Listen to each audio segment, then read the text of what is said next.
The ascetic becomes fit for liberation by subduing the senses, renouncing the feelings of love and hatred, and by non-injury to all living beings. This body, pillared by bones, bound together by tendons, plastered with flesh and blood, covered by skin, foul-smelling, filled with urine and feces, subject to old age and affliction, an adobe of diseases liable to injury, full of passion, impermanent, and the adobe of the elements, one may abandon without regret. If one were to take delight in the body, which is the conglomerate of flesh, blood, pus, feces, urine, tendons, marrows, and bones, that fool will be delighted in hell as well. The attitude, I am the body, is the same as the path leading to hell, a trap for the Mahavichi hell. Even if total ruin faces one's life, this identifying the body with the self should be abandoned by every effort. Abandoning both good acts towards one's dear ones and evil deeds towards unfriendly people, a person attains God by the practice of deep meditation. Thus, have knowing the process, barring investigation into the nature of the self, the ascetic or holy man shall not devote himself to any other practice. As a result of such practice, there is the attainment of the respective worlds, such as heaven. By one endowed with wisdom and dispassion, liberation is attained inside of himself. Hence, there is no adherence to any other practice. Adherence to any other practice will be useless for attaining liberation. So it says, the ascetic, fit for liberation by subduing the senses, renounces feelings of love and hatred. Very key. It says that the ascetic or the holy man, right? What it means is someone who renounces the physical world and practices austere or aesthetic practices that are spiritual tools of development, to be able to master their mind, master their senses, master their perceptions of reality. That's what an ascetic is. It's also considered a holy man or a sadhu in these different Eastern terms, as well throughout Africa and Asia, and in some parts of Southern Europe. These holy men were all throughout the world, even Native America, Mesoamerica. But the ascetic becomes fit for liberation. What liberation? Liberation of not social liberation, not financial liberation, but liberation of your soul from the physical body, from the physical world. That translates to the Sanskrit word moksha or nirvana. Now that particular liberation is what this whole message is all about. And that moksha also translates to heaven, the spiritual worlds, the highest of the spiritual states. It says the holy man or the ascetic becomes fit for liberation by subduing the senses. That's how the ascetic becomes fit for liberation, by subduing the senses. What's that? Taste, touch, smell, hearing. Taste, touch, smell, hearing, and sight. Now, that's what meditation is. It's cutting off all of the five senses to tap into those inner senses. The five senses are the paths and the gateways of the entry of the lower deities within the pantheon of the spiritual world. And that's how they engage with you, and they create illusions and projections, really of your own thinking, but your thinking, every thought, the good thoughts are the benevolent deities. The negative thoughts are the evil deities. But both of them, good and evil, will keep you from the highest of your own true self, which is the most divine of your thinking, the most divine of your thoughts, which translates into the highest of truth, which is here inside your loka, the highest of your spiritual organs inside of your body. So that realm of truth is a state of intoxication. Once you realize the truth, you break the illusion of this physical world, but you have to cut off what? Five senses. Check. And like I said, that's seeing, taste, touch, hearing, and smelling. Those are the gates to food. Those are the gates to all of your desires. All of your distractions and illusions start there in the five senses, your own mind. So the holy man becomes fit for liberation of his soul by subduing the senses, renounces feelings of love and hatred. So, very key, subdue the senses, five senses. The holy man, what renounces feelings? You have to get rid of the feelings, the emotions, the attachments of love and hatred. So for those who are so attached to family, to friends, to social groups, that catches you in a net of illusion. You see, because this world is basically built on an illusion, and it's built on delusions and false constructs. So renouncing feelings, right, emotions of love and hatreds, and by non-violence, non-injury to all living beings, very key. It says, this body pillared by bones, bound together by tendons, plastered with flesh and blood, covered by skin, foul smelling, filled with urine and feces, subject to old age and affliction, an adobe of diseases, liable to injury, full of passion, impermanent, and the adobe of the elements, one may abandon without regret. Now, so very key thing. In the Western world, it's all about the body, promoting the body, worshiping the body.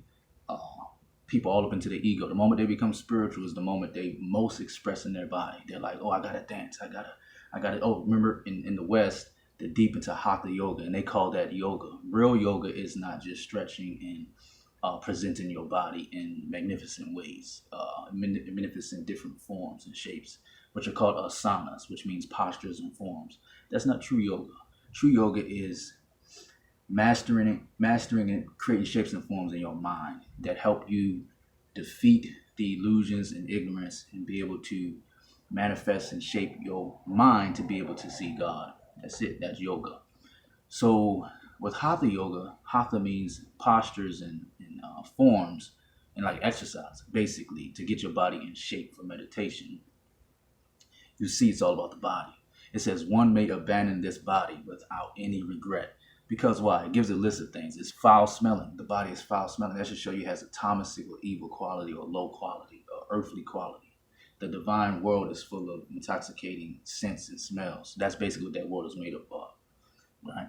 Foul smelling, filled with urine and feces. Key thing is foul. You know what I'm saying? No human will want urine and feces on their plate. No one want urine and feces amongst their kids. The moment urine and feces comes into a house is the moment we get rid of it. We flush it right down the toilet. Well, that's your body. Your body is made up of the same things. See? So if we didn't have toilets, if we weren't smart enough to get rid of the feces, we just end up in these houses, these domestic, conventional houses with feces and urine all the way to the top of the roof within a month, 2 months. You see what I'm saying? Because the body is foul. One may abandon it without regret. It's subject to old age. That's how it causes suffering. It's subject to affliction. Affliction is it says an adobe of diseases. That's how diseases pervaded throughout the whole world, because our souls have taken on this human body. You can renounce that body without any regret. It's impermanent. The body does not last. You have a lot of beautiful young women. They reach the age of 20, let's say 18 to 20, 21. Beautiful at their height, the max of their beauty. By the time they're like 45, they go into misery. Certain levels of mental pathologies in men as well, obviously, at a certain age as well, because it's a certain level of attachment that is to the body, a certain value in the body. When the body is just valueless, has no point other than your sexual potential or your competitive potential. Right? Or it's just as shallow as vanity, like how you appear, the aesthetics that you give to others. But one may abandon the body without any regret. Now, that's not nothing the New Age teachers are teaching you, the modern spiritual teachers are teaching you in the West. And the reason why they're not is because ultimately they're deceivers and they're liars. So right now we just got to clear out all of the dust, all of the ignorance, and all of the lies and false concepts and false teachings and try to bring that fresh water, you see. So it says the body is liable of injuries, liable to injury. The body can be cut. It can be broken. There's many humans born with many limbs missing, many problems in their body. But later throughout life, other humans, other people can end up causing themselves harm, and that literally causes you pain. What would be the point of that? Why bring yourself into this material world, this dimension, where you're liable to that much injury and pain? You know what I'm saying? Just one little knife, that's probably 1 trillion knives in this state, in this city I'm in. Probably 1 billion knives. And just one sharp one can cut off my whole fucking arm. That's some crazy shit. And that shit really would be painful, you see. So that's insanity. That's literally a horror movie. And we create it, we perpetuate it, and we bring ourselves in this. So the body one may abandon without any regret, period. Full of passion. Remember that passion, that the bodily impulses, the biology of the body leads you to be in bondage to these addictions, sexual addiction, food addictions, any of these addictions of materialism, addictions to certain sexual partners, promiscuity, all of this. It creates all of these addictions and all of this bondage. And literally, if it wasn't bondage, let me see you, the average person, go 1 month without any type of sexual act. Let me see you go 1 month without any type of treat, or sugary or salty food. You see, or 2 months when it comes to food. And good luck, because we totally in bondage to it. But since we enjoy it, we have to suffer the price of the food, you see, which is obesity, bad health, right? We have to suffer the price of the sexuality, which causes what? Pathologies, mental illnesses,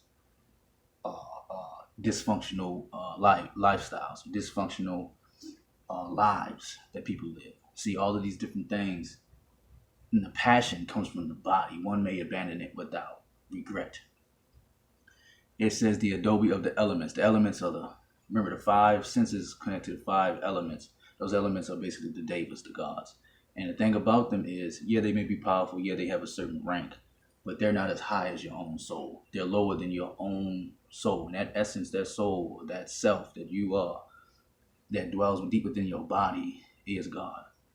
So you have to overcome the five elements. You don't worship them. You get to people into the New Age movement, they get to worship in nature, worship in the elements. No, you need to utilize them for what they're useful for and rise above it. We're trying to get free from the physical body, not worship it. So no, I'm not in. No one should be in. Me myself don't promote or not into going to nature or worshiping nature and all this. We understand the value of Mother Nature and her love and her compassion and what she does, but we also understand that attachment is an illusion. Nature is prakriti, which is nature, is also Maya, the illusion, and that illusion will trap you here. You'll never get liberated, Chad. So Maya, the earth, the physical world is all embodied in the body. The word body comes from the word bu. Etymologically, it comes from the word bu, B-H-U. Bu is a loka, a realm, a state of consciousness, a dimension.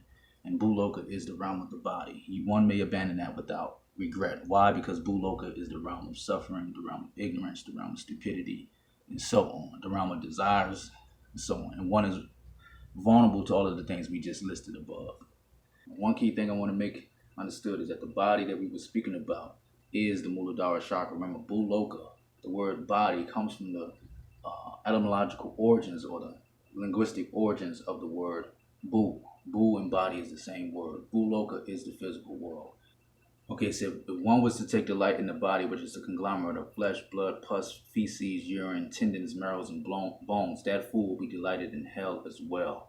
So, if one were to take delight, the word delight, that goes to the Swadhisthana chakra. Remember, food, sex, materialism, pleasure, comfort, all of these different things is the delights of the flesh, the pleasure of the flesh. That's the Swadhisthana chakra, the realm of pleasure and delight. It says, in the body, which is the conglomerate of flesh, blood, pus, feces, urines, tendons, marrows, and bones, that fool will be delighted in hell as well. Now, these three lower chakras going into the lower seven beneath the root or the Muladhara, all of those realms are considered the lower worlds or hell. So if the person can delight themselves in the body, they can delight themselves in hell as well. Do you get it? Because bu, the body, is hell. Right, there's a fire down there in Swadhisthana, Manipura, Swadhisthana, and Muladhara, or the three lower chakras. There's a chakra of fire in Shakti. Shakti is that fire, that flame of hell. The Kundalini serpent is what traps your soul deep in that flame, in that cauldron pot, and burns up all of your vasanas. Vasanas basically mean thoughts and impulses in your biology, right? All of your nerves, all of your things that make you tick. It becomes your consciousness itself. That's what operates and runs our consciousness, our human bodily consciousness, is that Shakti flame. We call it the digestive flames and so on, the digestive fires. But that is hell. The mythology of hell that you get from ancient spiritual systems and ancient spiritual texts is really trying to convey a mystery or a metaphor, a metaphysical concept that relates to your body. Hell is these lower regions, your gastrointestinal flame and your the flame and the desire, the heat of your procreative organs. That's hell. So if one is able to take delight in the body through these lower desires, the stomach and the procreative organs, then one is able to take delight in hell as well. Because you have to understand the body is hell. Everywhere where you see the physical form, the dense matter, that is hell. The spiritual world is the realm of consciousness, the furthest aspect away from reality than the dense physical. It is spiritual, as least physical as you can get. That is heaven. Shag. So, the body, the human ego, the body, all of these humans, all of these bodies you see should be able to help you recognize that we are in hell, right? Most people think that hell in the ancient Eastern and African systems was simply a place where it's burning and fire and brimstone and there's nothing but weeping and gnawing of teeth and all these types of things. Remember, that's mythology. The reality is, when you understand the mythologies in many of these different Eastern cultures and African cultures, hell has different chambers of delusion where it will trap people into their addictions, into their past karma. So whatever you were obsessed with in the past lives, or whatever you never were able to complete or be satisfied with, you'll get in your next life. And your next life is nothing but through your lineal incarnation, meaning through your bloodline, period. So the ancestors reincarnate through their children. That's an Eastern concept and context of reincarnation in many of the Eastern systems. It says the attitude, I am the body, is the same as the path leading to hell. So when you consciously think to yourself, I am the body, you lead yourself to the path of hell.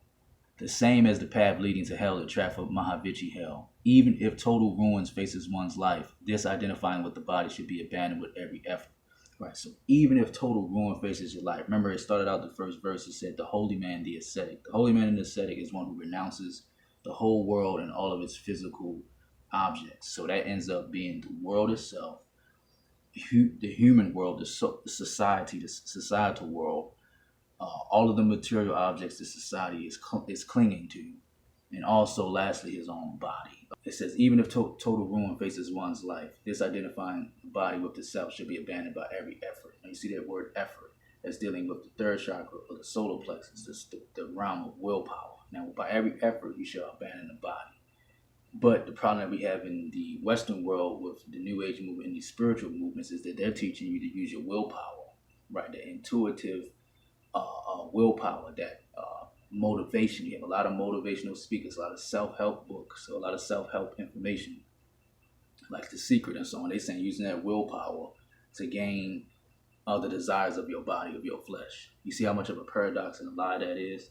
Well, I'm teaching you straight out of the ancient text, not the New Age books. But it says, even if total ruin faces one. Now, total ruin, remember, we went from Swadhisthana to Manipurna, or the solar plexus. Even if total ruin faces one. Total ruin basically means the breaking of your willpower. Even if your willpower is completely crushed and you're trying to build it back up by going into these lower regions and attaining different objects and different desires, even if total ruin faces one, and total willpower is destroyed, you're depressed, you're down, you're beat, you know what I'm saying? You lost the game, right? Even if those thoughts dawn on you, remember those are the devas, those are the asuras, meaning the false demigods, the lower demigods, and the demons, right? Plaguing your thoughts and your minds, making you be attracted and open your eyes and go into the physical world. Even if total ruin faces one, disidentifying the body with the self should be abandoned by every effort. So the self is the Atman. That's your true self, which is pure consciousness and bliss. Period. That's it. It's not arms, legs, face, ego, your race, your gender. It's just a pure being of consciousness, pure essence of consciousness without any duality or shape or form, trapped in layers of your perception. And it's right there in your body. It's always available. It is the engine and the spark that makes you conscious. See, that makes you think at every moment, makes you breathe, prana, right? So you should not identify that being with the body. Let that identify that being as in all things, as immortal, all the way in the heavens, right? All the way in the cosmos, all the way throughout the galaxies, the constellations, all the way at the black hole. You see, the Milky Way. You got to identify yourself on a much cosmic scale, because in all reality, you are that being. You're trapped in the perception in the box of your body, looking outward out of the body. But it's not permanent. It's not immortal. It's not eternal. When you die, you either are trapped in the ignorance of your own mind and get trapped here in this physical world again, or you identify yourself with your true body, which is called Vishvarupa or Vasudeva, which means the cosmic man, the all-expansive man, the man or the being, the mind, the consciousness that pervades all of creation and reality. And that itself is the intoxication they call heaven in the first place. Many people are able to break through it through many different tactics, meditation, different spiritual practices, herbs, and what you might call psychedelic substances. They're able to pierce through the veil and able to see what it means to identify with your true essence. But either way, never identify yourself with the body because you get trapped in the illusion. Check. It says should be abandoned by every effort. Remember that word effort. We now in Mani Purna, or the solar plexus effort. That should be your willpower, is to abandon the body. But you got other people in the New Age movement, in these spiritual movements, the conscious community and so on, who will teach you use that energy, that solar plexus, to gain your desires, to gain material objects. Watch it. You see what I'm saying? Notice they never teach out the holy text directly. Well, that's all you're going to see that I will do. And anybody that's a true, genuine follower of these ancient teachings will teach you directly the origins of through which they came. Because it'll give you context and it'll get you straight on the correct path. It'll get you straight to your goal, which should be spiritual development and then spiritual liberation. Check. So we're going to be serious about it and do that. So it says, abandoned by every effort, by every ounce of your willpower, you should renounce this body, right? So it says, abandoning both good acts towards one's dear ones and evil deeds towards unfriendly people, a person attains God by the practice of deep meditation. Let's break that down. Okay. Abandoning both good acts towards one's dear ones, which is one's loved ones, one's family, friends, associates, and the social dynamic. Abandoning good acts towards them. So good acts is like socializing, basically. You see what I'm saying? I got to help them holidays, festivals, all of this, celebrating with them, showing them love, all of this. Abandon that. That's duality. You see, you're creating teams on the playing field. You know, you're putting on a jersey with a certain color on it. And in that sense, you're creating duality. Everybody on that field that's in the bleachers and the field, both teams are all God. The coach, the water boy, the cheerleaders, all of it is one big play of God, a procession. But the illusion is duality and the chaos. That's the illusion. But your skull, which is the stadium, is God. It's the absolute. Check. So remove that duality of one's loved ones. Oh, that's because that's going to be what? Your team. That's my team. And we against everybody else. That's all that innately implies. That's what you're conveying to your own soul when you say, this is my team. These are my loved ones. All beings should be the same beings. It's the same loved ones that you have, that you call family or friends. The body is how you attach yourself to love or hatred of others. Because you compare yourself to others, you're competing to satisfy your body against others. And then you love others because other people recognize you as family, as the same blood, or as friends based on relation, or they relate to you because you have the same appearance, or you can identify in the same things. But all that is the physical, all that is the ego, that's the body.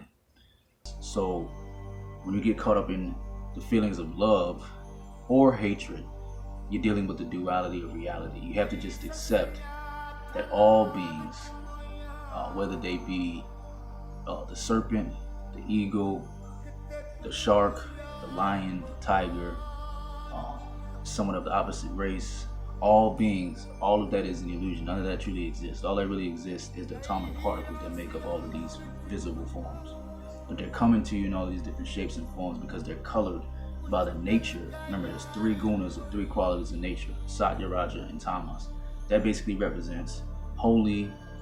Well, Sattva, holy, Raja means good, and Tamas, evil. So every being is colored by certain percentages of those three qualities, and that's how they come to you.